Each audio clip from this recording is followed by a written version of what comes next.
Salut, c'est Eagle-Eye, bienvenue dans les Alpes. Alors aujourd'hui je voulais vous faire une petite vidéo perchée à 1700 mètres de hauteur pour pouvoir faire une petite mise à jour de ma base autonome durable que je ferai, que je finirai en rentrant à la maison. Donc là pour l'instant je profite d'une semaine de vacances avec des amis, ma famille, enfin ça fait du bien puisqu'il faut savoir que même si l'autonomie c'est quelque chose qui m'intéresse et c'est quelque chose qui prend aux tripes, faut aussi savoir que c'est quelque chose qui est assez fatigant, c'est énormément de travail hein. Dans la quête d'autonomie et de résilience. C'est pas uniquement, comme des fois je le vois, avoir du matos, il faut aussi apprendre à s'en servir, il faut apprendre à se débrouiller sans avoir de moyens entre parenthèses financiers. Donc c'est pour ça que c'est un travail qui est assez prenant, assez fatigant. Et le fait de venir se reposer entre parenthèses une semaine ici, ça m'a permis déjà de tester mon matériel froid. Puisque bon là aujourd'hui s'il fait bon, l'autre jour, il y a 2 jours, en ressenti on était à -8. Donc j'ai pu tester un petit peu ce qui pour moi est de l'équipement froid. Puisque bon, en Normandie c'est très rare qu'on descende en dessous de -8. Et ça marche plutôt bien hein. Une simple tenue de ski, pantalon, veste bien chaude, le bonnet, les choses comme ça suffit largement à se maintenir au chaud. Et aussi autre chose dont je vous parlerai dans une autre vidéo que je vais faire juste après celle-ci, que je publierai en rentrant à la maison, pour parler de mes convictions, voilà, c'est le mot que je cherchais, de mes convictions par rapport aux médicaments, aux soins médicaux et à toutes ces choses-là, à l'hygiène, enfin, ça va être assez global sur l'hygiène et la santé telle que moi je la conçois dans une base autonome durable et avant même ça dans la vie de tous les jours. Vous comprendrez pourquoi dans la vidéo suivante. Donc voilà, on va passer à la mise à jour de ma BAD. Donc on va voir un petit peu tout ce qui est l'avancée de l'extérieur de ma maison, donc mon poulailler principalement. Comme vous le savez, je vous avais déjà dit que je fabriquais moi-même mes poteaux, donc là j'en ai fait une grande partie. J'ai également réussi à mettre tous mes poteaux, à les sceller, à mettre le grillage sur une grande partie de mon poulailler. Donc je vais vous montrer un petit peu, je vous en ai gardé un petit peu quand même pour vous montrer. Donc je vais vous montrer comment j'ai fait, je vais vous montrer le résultat final et les améliorations éventuelles à apporter. Et ensuite on verra les 2-3 petits travaux dans la maison et les 2-3 petites choses autres que j'ai pu faire. Mais bon, c'est quand même le poulailler qui m'a pris le plus de temps. Allez, on passe à la suite. Alors on va passer à la partie extérieure. Donc comme vous pouvez le voir, j'ai remplacé enfin le vieux grillage, la tout moisi, par du bon grillage avec des poteaux que j'ai posés patiemment un à un. J'ai creusé tous les trous et du coup ça m'a pris énormément de temps. Les poteaux, c'est des poteaux faits maison. Donc c'est assez simple une fois qu'on a un moule à faire. Et donc ça va me permettre de relibérer un peu d'espace vital pour mes poules et de partager donc la partie futur jardin qui se trouve là avec la partie poulailler qui se trouve là. Et là regardez, quand on laisse pas aux poules assez d'espace vital, donc j'avais fait un enclos provisoire, la différence de teinte de l'herbe. Là elles ont tout bouffé, pas assez d'espace vital pour que ça pousse. Et on voit bien là-bas, c'est encore tout vert. Donc ça c'est très important si vous faites un poulailler. Surtout garder le maximum d'espace vital hein. Il faut qu'elle soit pas trop serrée. Et donc du coup voilà, ça c'est fait. Je vais pouvoir m'attaquer donc à la partie jardin hein, qui va commencer ici. Donc là pour l'instant c'est un espace brut. Mais attendez-vous à ce que dans les semaines ou années qui viennent, ça change, enfin les mois pardon, peut-être pas des semaines, je suis rapide mais pas au point. Donc dans les mois, voire les années qui viennent, cet espace-là devienne radicalement différent. Donc pour l'instant c'est brut, va falloir que je fasse tout, mais c'est justement ça qui est intéressant, tout faire soi-même. Et donc voilà, donc là pour l'instant voilà, j'ai tout fini, j'ai récupéré mon ancienne barrière, et donc là je suis en train de tout doucement enlever le vieux grillage, ce qui va me permettre d'avoir tout prêt pour augmenter la taille du poulailler et faire le reste. Donc là, je vais effectivement augmenter la taille du poulailler, qui est pour l'instant relativement petit, et il va donc s'agrandir. Donc voilà, on passe à la suite. Ok, donc là on va passer à la buanderie. Donc comme vous voyez, le carrelage a été fini d'être posé, donc c'était pas mal de boulot. Et donc là, au niveau de la buanderie, le mur a commencé à monter. Bon là ça rend pas encore très bien, il faut nettoyer, il faut enlever les débordements de joints, mais c'est en train d'être fait. Et toute la partie qui est juste ici est en train d'être, est déjà bien avancée. On a pu installer pas mal de choses.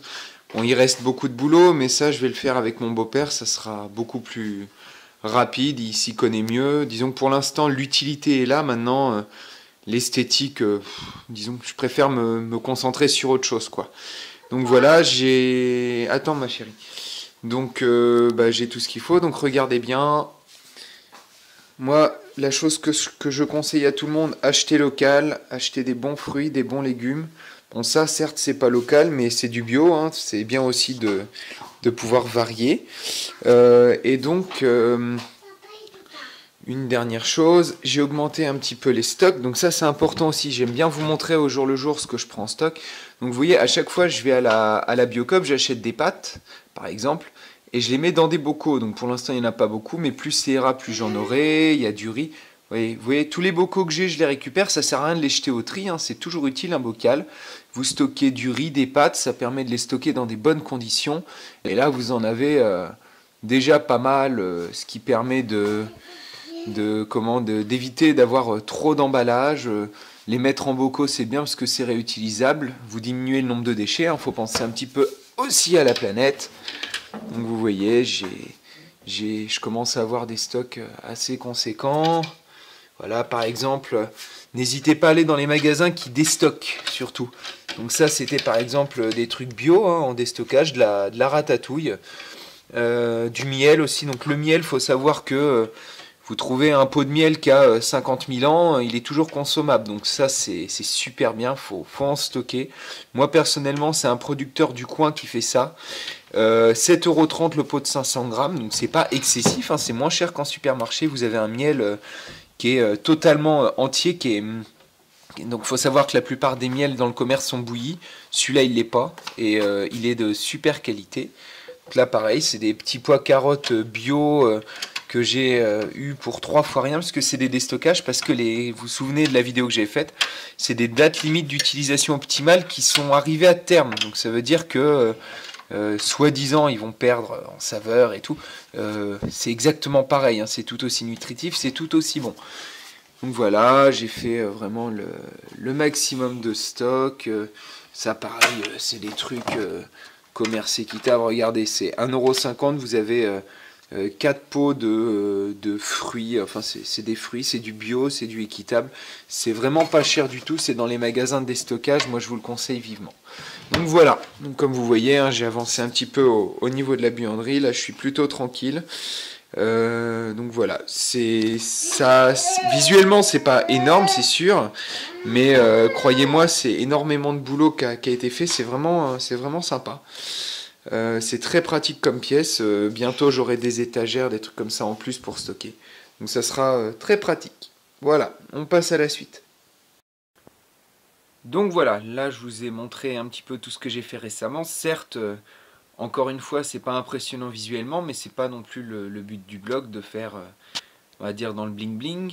Il y a eu énormément de travail de fourni. J'ai la chance d'avoir de temps en temps des petits coups de main qui viennent pour m'aider à faire avancer un peu le schmilblick. Donc dans les semaines qui viennent, je vais enfin pouvoir commencer mon jardin. Comme je vous ai montré sur la vidéo, ça va être énormément de boulot. Là pour l'instant je m'occupe de remettre au propre le petit jardin que j'avais l'année dernière pour pouvoir commencer à planter les choses qui se mettent dès maintenant. Et dans les semaines qui viennent, je vais commencer à faire la grosse partie de jardin, hein, puisque comme je vous l'ai dit, l'intérieur de la maison pour l'instant ça va être en stand-by. Je vais le faire seulement avec mon beau-père, et puis je vais profiter de ce beau début de saison pour pouvoir avancer un petit peu à l'extérieur, puisque bon, le but c'est quand même l'autonomie alimentaire, c'est une des choses principales, hein. Donc petit bilan après un an de Eagle Eye. Donc là ça fait bientôt un an que je suis dans la maison, ça fait un an que j'ai ouvert le blog à peu près. Donc après un an, là j'ai quand même mon autonomie en eau, qui malheureusement est encore contraignante puisque je n'ai pas l'autonomie complète en eau, puisqu'en cas de coupure d'électricité, ça ne fonctionne plus. Donc il faudrait que je sois coupé et de l'eau et de l'électricité pour ne plus avoir d'eau du tout. Chose qui arrive assez rarement, heureusement. Et si ça devait arriver, dans tous les cas, dans les semaines qui viennent, je vais installer une pompe manuelle. Donc autonomie en eau, on va dire que ça devrait être très bientôt acquis. L'autonomie alimentaire, on en est encore loin. Je vais y travailler, je vais tout faire pour. C'est le but, on va dire que c'est mon prochain gros chantier. Dans les semaines qui viennent, ça va être beaucoup de travail là-dessus. Ensuite, j'attendrai le début de l'hiver prochain. Enfin, on va dire déjà même l'automne, ça dépendra bien sûr de comment est la météo, mais je vais attendre cette période-là pour pouvoir commencer à faire mon grenier, qui sera un gros stock de nourriture. Parce que pour l'instant, je vais être un peu limité en place. Et donc, la construction de la serre, pour l'instant, c'est encore, on va dire, en recherche de matériaux. Je cherche vraiment les meilleurs prix parce que ça coûte très cher à faire.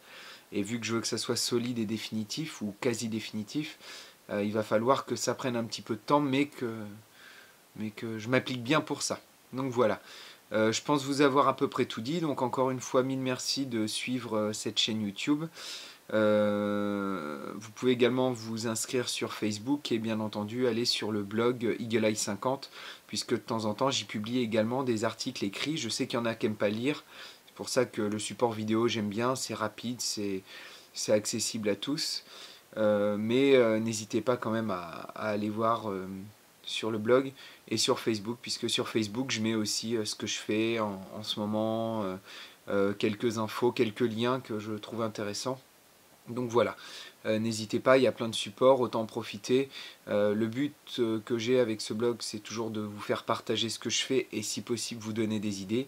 Donc n'hésitez pas d'ailleurs à poser des questions et je vous dis à très bientôt pour d'autres vidéos. Ciao!